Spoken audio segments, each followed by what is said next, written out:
Hi everyone, and welcome back to the workshop. Now, do you own Tamiya 14th scale trucks but you're short on trailers? Have you always wanted to build a trailer that's quite unique? Well, in the video tonight I'm going to help you do that. With the aid of a lot of 3D printing and a bit of cutting, you're going to be able to make one of these extending trailers. Now, there's a few options you can go for, but I'll show you what I've done and the bits that I've had to print in order to do that.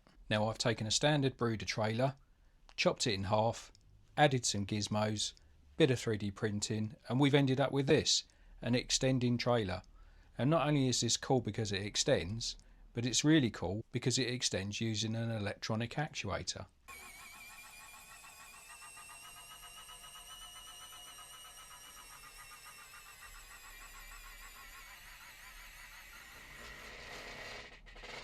So all of this is powered by a 2S to 3S battery. At the moment I've got a 2S in there because I think scale wise that's quick enough for how that trailer's lengthen and shorten. So in its closed mode we are at approximately 400 millimeters.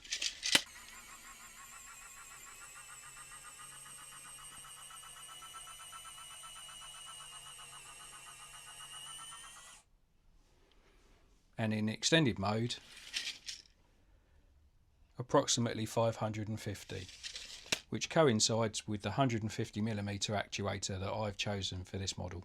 So what's great about that is with these extra ramps I can bridge the gap, and then on that we can put your average 6x4. This is a Mercedes Actros, currently up for sale if anybody's interested. So I think that's plenty long enough. It's not going to get tangled up when you're out on your tracks, but it's long enough that you can put a decent load on it. And what makes it really cool is it's self-extending. So let's get it unhooked from the tractor and let's have a look at how we've done it.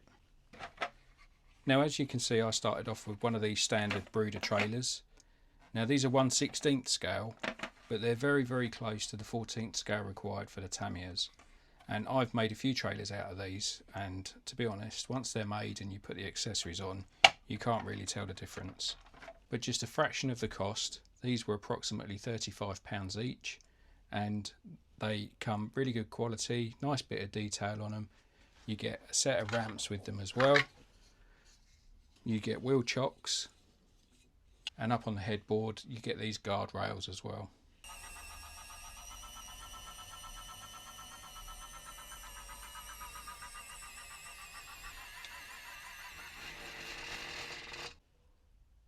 So also in here, one optional extra that I've done, you don't have to do this, but I have 3D printed some look-alike air suspension airbags for the back, which gives it a bit of suspension, and from a detail perspective I think it looks pretty cool as well. All you need to do is open up these pockets where the axles sit, so it gives you a bit of up and down travel, and then I've printed these airbags out of TPE, which is a flexible material, and I've designed these airbag looking parts that will support the axle and give you that suspension. Just here you can see the switch, and what I've done with this trailer is made it completely independent of the tractor unit, so you don't need power from the tractor in order to power the trailer with that little 2S at the back. And all there is a little three-way switch on the side which allows you to select to open or to close, and then obviously when you're finished you just switch it back to neutral, and that's it. On top of put all this scale checker plate, it does hide a couple of bits that you need to do during the building process, but it also makes it look cool I think, and whenever you put a load on it obviously it's going to help that load stay on the back of the trailer. I designed these little hooks for the side as well, so I've put 4 down each side for when we're securing our load. And lastly I just put checker plate on the ramps. I found when I load up my digger sometimes it does tend to slip on the original ramps, so I put that on. And then lastly I just designed these little ramps which sit in the gap between the two halves of the trailer and allow you obviously to drive across. And once you've got your load in place, obviously depending on what load it is, you can take those off and then just put them up on the headboard and secure them. So all in all I think that looks quite neat. I'm looking forward to trying it at the Nationals next week, and I look forward to seeing you there and hopefully you comment on it. So let's have a look at all the 3D printed parts you'll need. All of the files will be available. I'll put them onto one of the sites, and just for a small fee you can download the parts and make your own trailer. Okay, so here is all the parts that you'll need, with the exception of the actuator, which I've got here, and this is the one that I used. So here's the actuator. Hopefully you can see the specification on there. It's a 12 volt actuator, 150 millimeters in length, which ties up with what I said earlier about it extends from 400 to 550 millimeters. It's 30 millimeters a second travel at 12 volts, and it's got 20 newtons of force. So what will you need for the full conversion? You will need the fifth wheel plate, which is adjustable because this is dependent on the distance between the neck of the trailer and the back of your tractor unit. I printed the checker plate, but this is available to buy in metal from RC 4-wheel drive. I chose to print it because I wanted it at certain dimensions, and also this seems to have a lot more tread on it than metal stuff. You'll need a quantity of these square pieces. You'll need some triangular pieces. These are the locating dowels. These are the supports for the suspension. These are the TPE rubbery airbags. These are the imitation airbags at the bottom. So this is the bit that sits on the axle. This is the support which holds the neck up. This is the main section that the actuator sits inside. You will need a 3-way 6-pole switch if you want to do it with the completely separate trailer.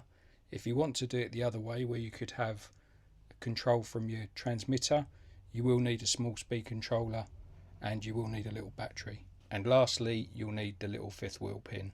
Now, I have made these myself on my lathe, but obviously you can buy these from eBay. So that's all the parts you need. Let's go back to the trailer. We can make some measurements and then we can get cutting and gluing. I didn't mention it before, but these two bits that will be included in the kit, one needs to go into the front section spine, and we glue one into the back section, and that just gives us a little bit more stiffness in the trailer, but also allows us to put screws in from the other side for holding the section that holds the actuator in. Right, so the first measurements you're going to want to do are from the back of this headboard.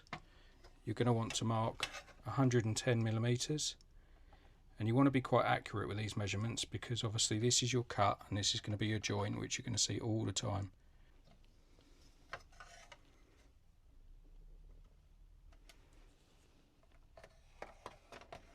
So then you're going to want to cut that straight across. You can use any method you wish. I recommend using a hacksaw because obviously it's got a straight taut blade and it's going to give you a nice cut.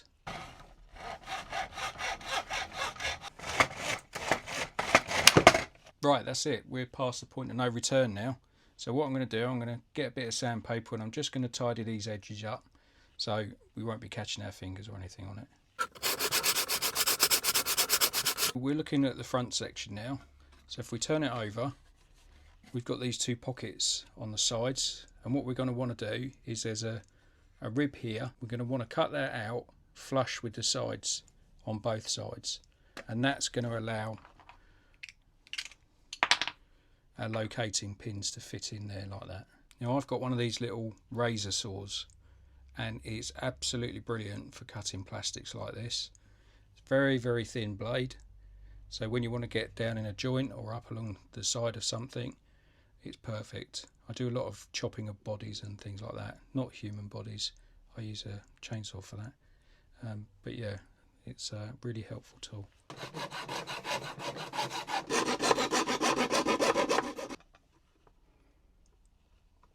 Then those last bits will just fold forwards and backwards and should break out, and then once they're out we can just get a file and just tidy up what's left. And it's important you get these flush because you're going to be gluing on top of this and you don't want it to raise those locating pins up. So there we go, we've got those bits sanded down. Throw those away, and then what we're going to do is get a bit of sandpaper and we're just going to rough up inside here a bit so it helps the glue stick. And it's important after every bit that you cut off or you sand, you brush it off or blow it off to make sure that it's not going to contaminate the glue when you put it on. Okay, hopefully you can see the underneath well. So what we need to do next is on the front half we need to score up or rough up these 4 full square sections so that we can glue in one of these pieces. So we do that on the front, so they sit in like that,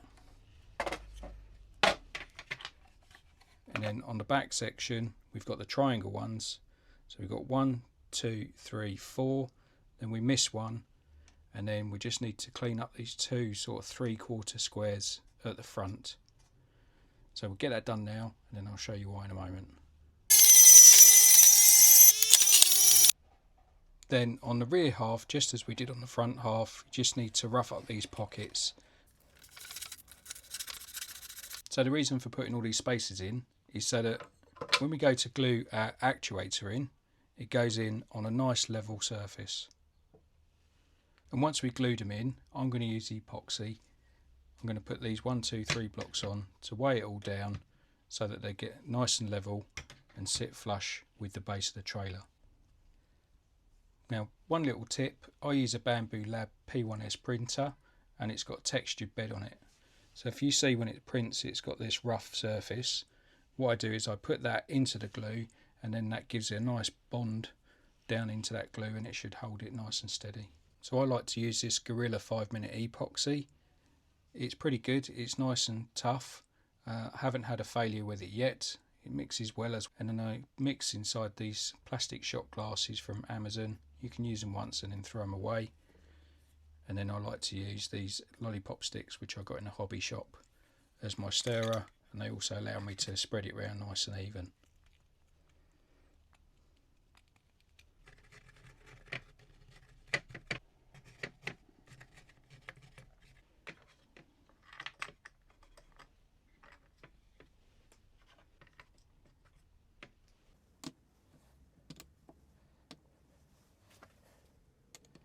So there we go, that's the rear section all glued up. I'm going to leave the weights on there. I'll leave it overnight for that to go off, and then we'll come back tomorrow and do the next bit. Right, will you join me a day later?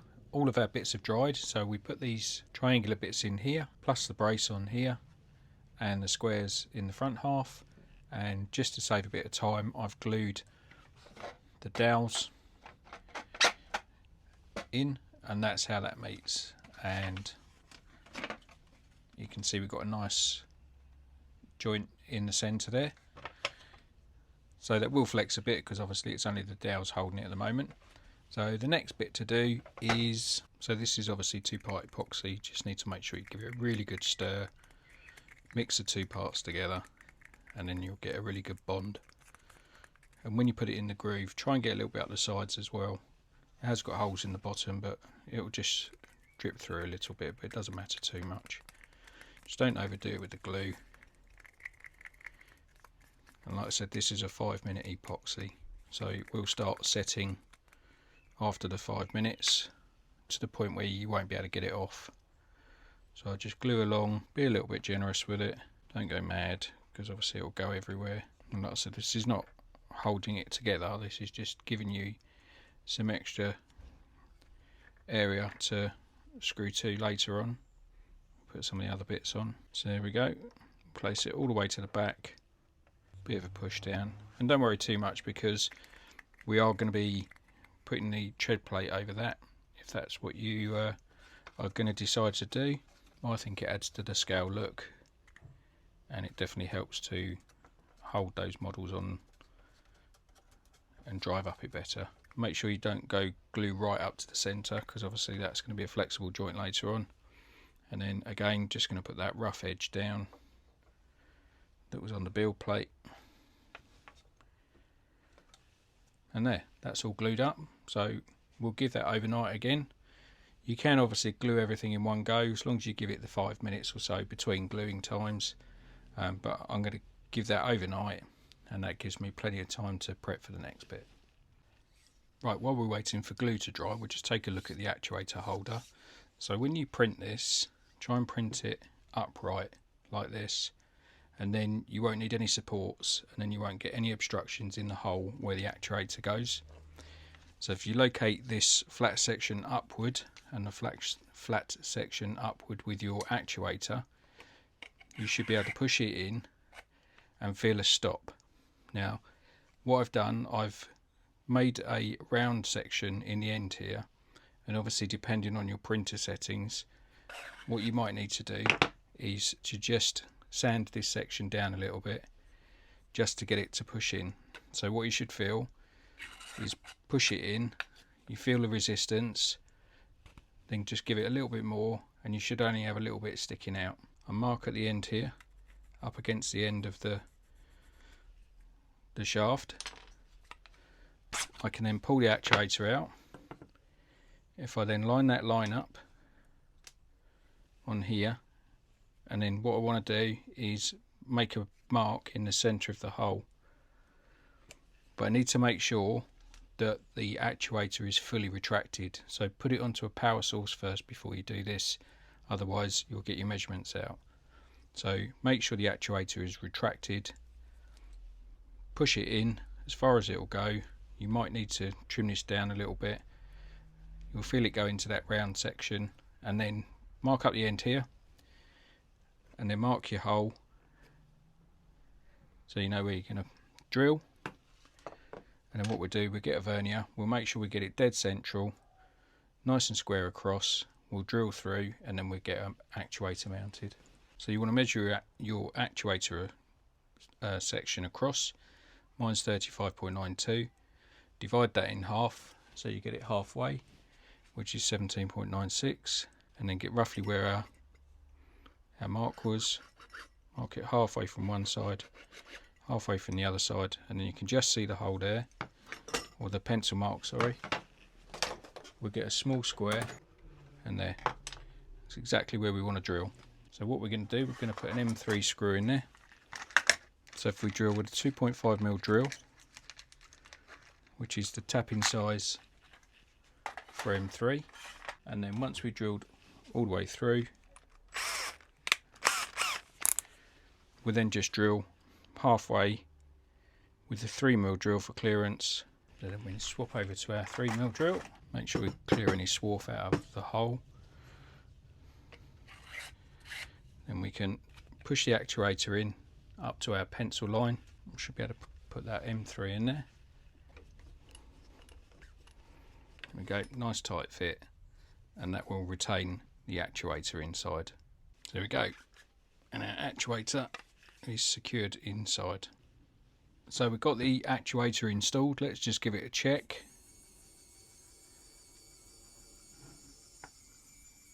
So that's moving nice and freely. Just got 6 volts going in there at the moment. And remember, these are 12 volts, so you could go up to 3S if you wanted to. So we'll go 10 volt just as a comparison. And obviously at 10 volts it's going to have a lot more power as well.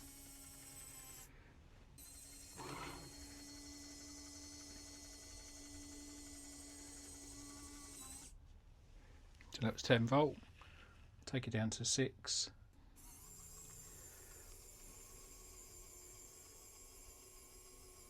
I don't think that's too bad at all.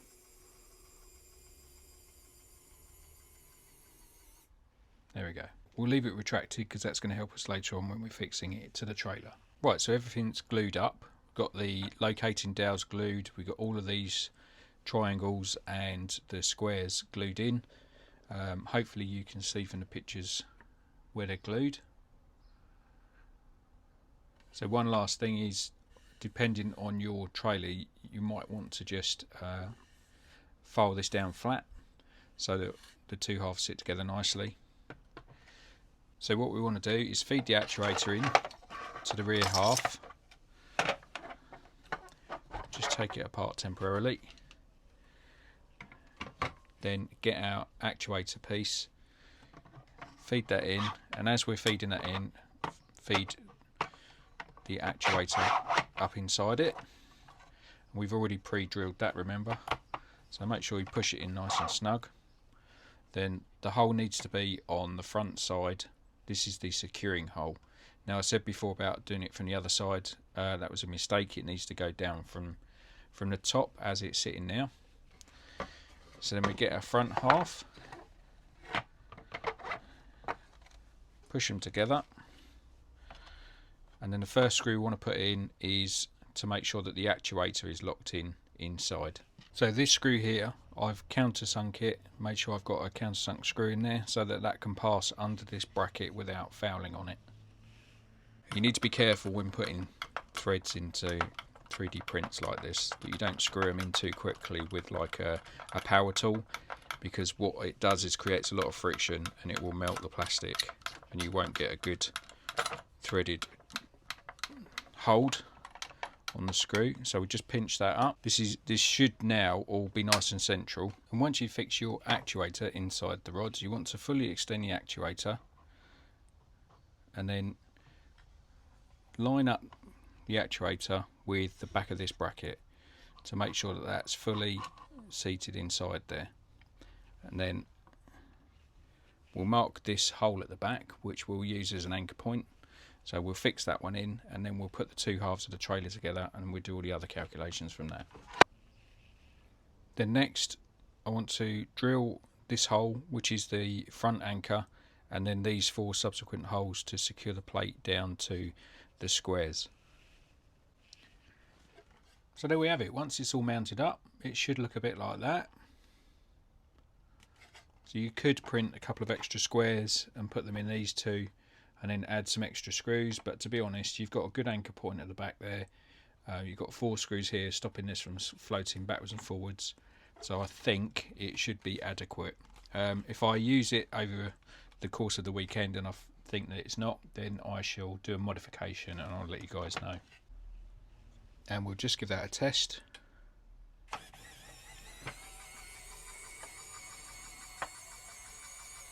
Remember, normally it'll obviously be the other way up.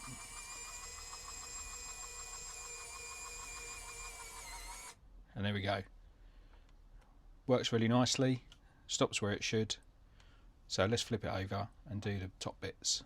Just one thing to remember about these linear actuators is they have limit switches, so they will keep trying to drive to the end until they stop. So if you, for whatever reason, it gets jammed up or it doesn't make it to the end, it's going to keep trying, and if you don't obviously let it freely go to the limit stop, you could potentially burn out the motor inside. So just bear that in mind when you're setting up. I have ended up with a measurement of 32 millimeters. So between the end of the actuator and the front of the trailer is 32 millimeters. So just to give you an idea of how far back that needs to go, and that means that this sits fully inside this bracket, which is obviously what's holding it together once you're using it.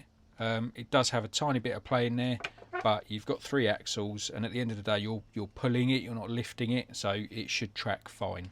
So another little mod I've done is I've made the legs a bit longer, so I just printed these sort of top hat pieces. They will screw into the original leg with just an M3 screw up the end. So again, I'll include the files in there if you want to extend the legs. So all you do is just pop them back in, clip them in, and they'll lay flat like normal. I flatten the backs so that they sit over where the locating pins are. And with the locating pins, it doesn't matter which way round you put them, it's just personal preference really. I've done one with them this way and one with them the other way, doesn't really make any difference.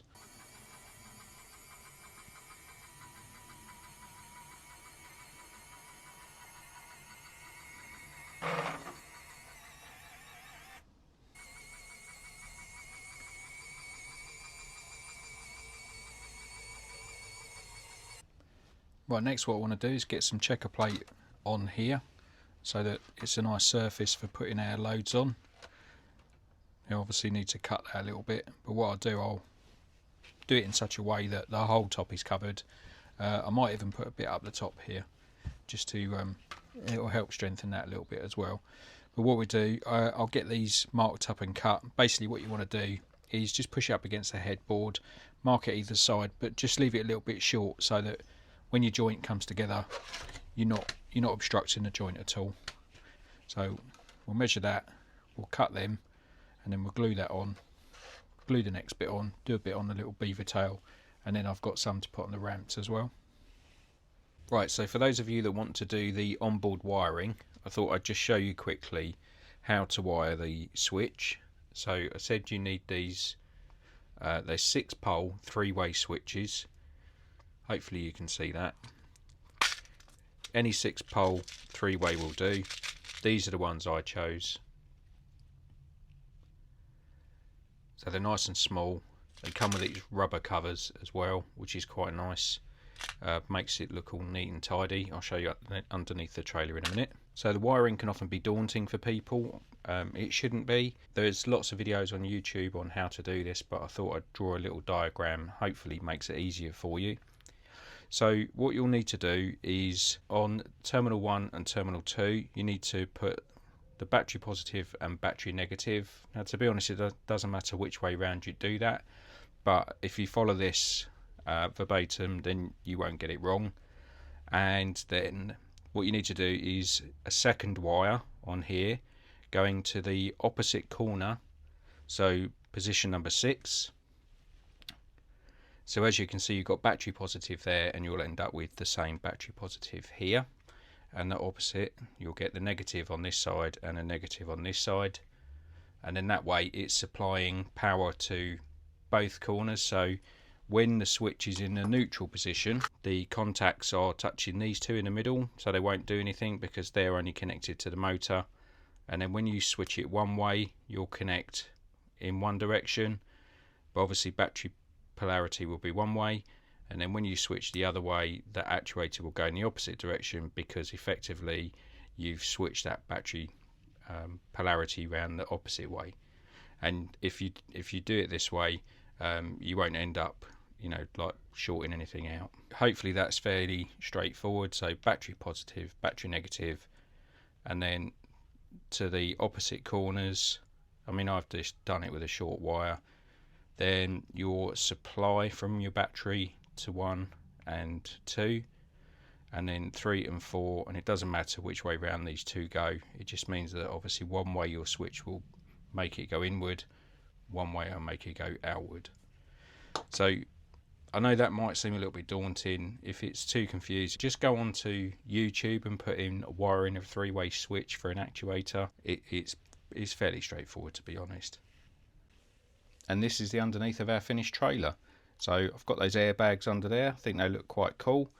Batteries mounted at the back. We've got our actuator running out in the middle. Switch mounted here.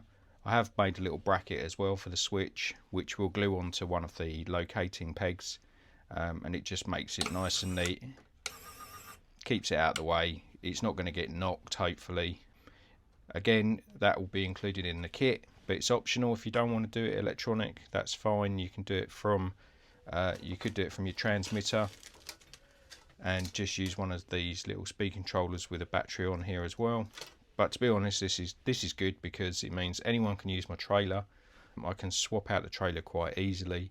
I'm probably going to add some lights later on, but they can all run off the same battery. So we've got the actuator running up here. We've got our nice supporting bracket here, and then actuators fixed at the front, and then those landing legs where I just added those bits on. So yeah, the suspension does run on the axle. You could put a little bit of grease on there, but these are quite shiny. So I've actually been running one of these for quite a long time on one of my other tractor units, and so far had no problems. It does wear a little bit here, but you know, you're not going to be doing millions of miles with it. And later on, an axle upgrade could be something we could put together. You know, 3D printing is fantastic. You can do almost anything with it, so the world is your oyster there. So we've got our 3 running axles there. We've got our airbags, got the power. Yeah, so all in all, I'm really happy. I hope the video is quite straightforward for you. If you've got any problems or questions, then drop me a message. I'm happy to reply. If you're going to the Nationals at the weekend, I look forward to seeing you there. And yeah, if you want to have a tow around with it, give me a shout and I'll let you drag it around for a bit. So there we go, it's all done. Hope you agree, it looks pretty cool. I put the checker plate up on the deck as well. And yeah, I think it's come out well. I'm really pleased with it. I might put some of those eyes like I put on the other one along the side, so obviously they're lashing points. But yeah, for not a lot of money, you know, like £35 for the trailer, I think it was £25 or £30 for the actuator, you know, a bit of 3D printing, you've got yourself a really cool trailer. And if you were to buy something like a Carson, which I don't think they extend electronically anyway, it's certainly not going to be £70 like I spent on this. Yep, I spent a bit of time designing and printing, etc, etc, but you know, it's fun. I'll be doing that anyway. And obviously we've got our little ramps there. Yeah, so all the files will be available from Colts for a small fee. It all goes towards the channel, and hopefully I can do more of these designs in the future. If you've got any suggestions of trailers to do, drop me a message or leave a comment, and I look forward to seeing you in the next video. Thanks very much.